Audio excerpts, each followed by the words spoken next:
didn't understand why that old clipping mattered. Not until the day I nearly made a decision that would have cost me more than money.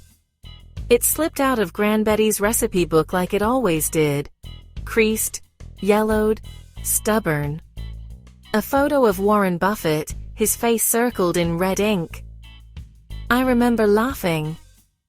"Gran Betty, how long have you had this? Is this your secret crush?"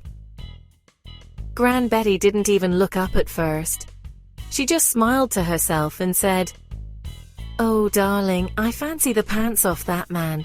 Not for his looks, but because he ignores the noise while everyone else is losing their heads." Then Gran Betty glanced over and added, "He's made a fortune doing nothing most days, and people still think it's complicated."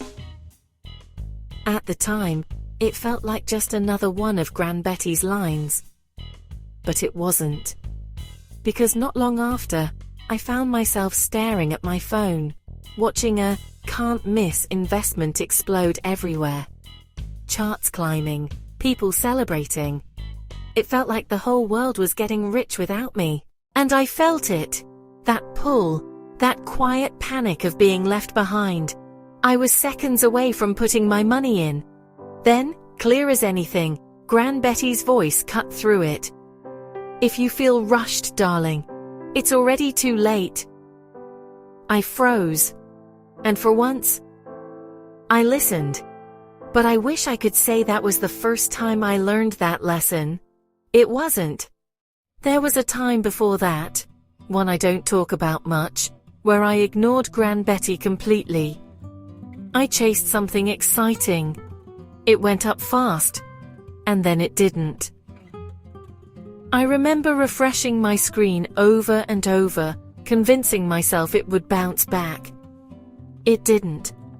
I didn't lose everything. But I lost enough to feel it. Enough to realize I hadn't been investing. I'd been hoping. When I told Gran Betty, she didn't scold me.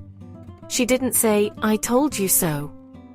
Gran Betty just nodded like she'd been expecting it. "Most people don't lose money because they're unlucky," Gran Betty said gently. "They lose it because they get bored and start meddling." Gran Betty poured the tea like nothing had happened. Then added, "Warren Buffett isn't smarter than everyone else, darling. He's just less in a hurry." That stayed with me. So I went back to Gran Betty properly. Sat down, clipping in hand. "What do you see that I don't?" Gran Betty took her time answering. "Most people treat investing like a day at the races," Gran Betty said. "Fast, noisy, and full of guesses." Then Gran Betty leaned in. "But we don't bet, darling. We own." That one sentence shifted something in me.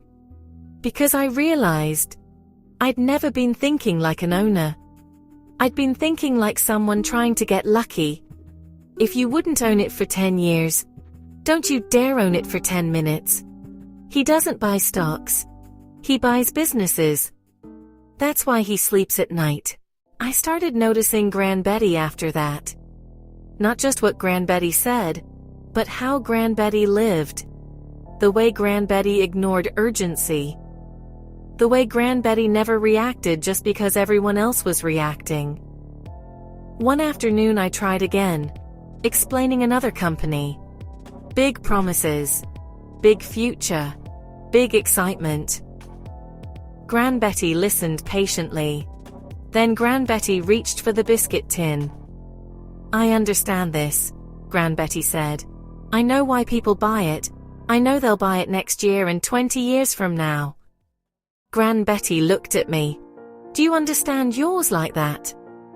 I hesitated. Gran Betty smiled slightly. "If you need a spreadsheet to convince yourself, he's already walked away." Then, more firmly, Gran Betty said, "Confusion is expensive, darling. That's something you can use immediately. If you can't explain, in simple terms, how something makes money, and why it will keep making money, don't invest in it. No exceptions." Simple scales, Gran Betty would say. Complicated fails. I thought that was the lesson. It wasn't. The real lesson was in what Gran Betty did every day. Quietly, consistently, without fail. Every time Gran Betty spent money, Gran Betty ran the roundup ritual. £2.10, 90 pence set aside. £3.20, 80 pence saved. No decision fatigue, no debate. 90 pence closer to my castle, Gran Betty would whisper, writing it down in the ledger. I used to think it was too small to matter. Gran Betty must have seen it on my face one day because Gran Betty said, "People call him lucky, he calls it waiting."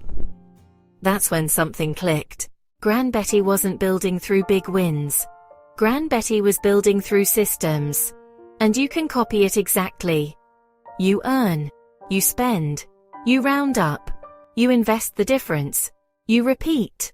That's it, no timing, no guessing, no stress. Small habits build big fortunes, Gran Betty told me. Big moments build big regrets. Now we have tools Gran Betty never had. You can do this automatically. You can start with £5. You can build quietly in the background of your life. But Gran Betty would still warn you. Ease is a gift, darling. Carelessness is a curse. I didn't realize it at the time. But that one habit was quietly changing everything. Nothing dramatic happened. No sudden windfalls. No exciting breakthroughs. Just small amounts. Stacking. Days turned into weeks. Weeks into months. And then one day, I noticed it. Not in a big number, but in a feeling. I wasn't checking my phone constantly anymore. I wasn't reacting to every headline. I wasn't anxious. And that's when I understood something Gran Betty had been trying to tell me all along. The goal isn't more money, darling. It's less worry. Then came the moment that tested everything. The market dropped. Not a little. Proper panic. Headlines screaming. Prices falling. People rushing to sell. I felt that old pull again. Do something. Get out. Protect yourself. But this time, something was different. I didn't open my app. I went to find Gran Betty, and there Gran Betty was. In the garden. Of course. Gran Betty, I said. Everyone's selling. Gran Betty clipped a rose, calm as ever. Good. That means things are getting cheaper. I stood there, half confused, half relieved. This is where he makes his money, darling, when everyone else is too scared to think. If everyone's excited, he's suspicious. If everyone's afraid, he's interested. And finally, if your favorite things go on sale, you don't panic, you buy more. That's when it truly settled in. Gran Betty wasn't reacting. Gran Betty was ready. Gran Betty already knew what Gran Betty owned. Gran Betty already trusted it. So when the world panicked, Gran Betty didn't. That's the system most people miss. Decide what's worth owning before the chaos begins. Because in the moment, emotion always wins. Preparation is what protects you. Wealth isn't built by watching, Gran Betty told me later. It's built by waiting. Then Gran Betty added softly, he spends most of his time doing nothing. And that's exactly why it works. Time passed. Seasons changed. The same ledger. The same habits. The same quiet discipline. And while nothing looked exciting on the outside, everything was changing underneath. I remember one evening in particular. A bill came through, unexpected, not small. I felt that familiar tension rise. But Gran Betty didn't. Gran Betty glanced at it, nodded, and paid it without a second thought. No stress, no scrambling, no worry. Then Gran Betty went back to the tea like it was nothing. That was the return. Not flashy wealth, not headlines, peace. Money doesn't make you rich, darling. It makes you calm.